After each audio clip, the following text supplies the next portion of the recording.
The schools just don't have the time or resources to focus on basic money skills, so it's up to us as parents to educate our children.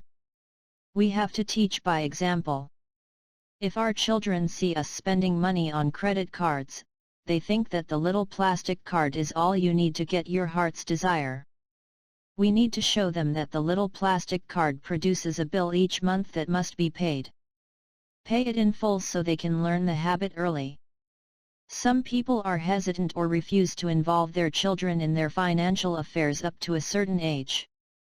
But at some point you need to involve your children at least a little bit, so they can learn the process of money management, and it will help keep you accountable for your actions.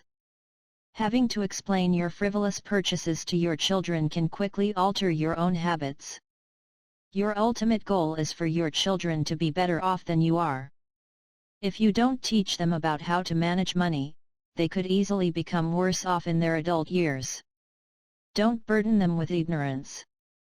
If you don't feel qualified to show them proper money handling skills, then enlist the help of qualified professionals or family members who are skilled with money. The goal is not perfection.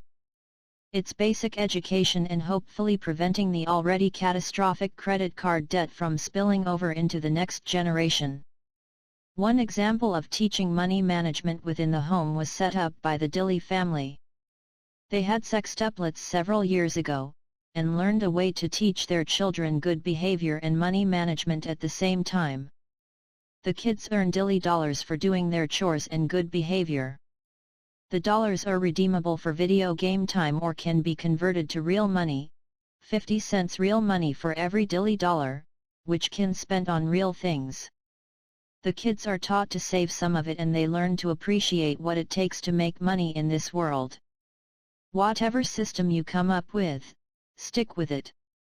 Make your children accountable for their own spending habits and be accountable to them for your decisions. Admit your mistakes and do your best to lead them down the right financial path. Stick with the consequences of poor judgment.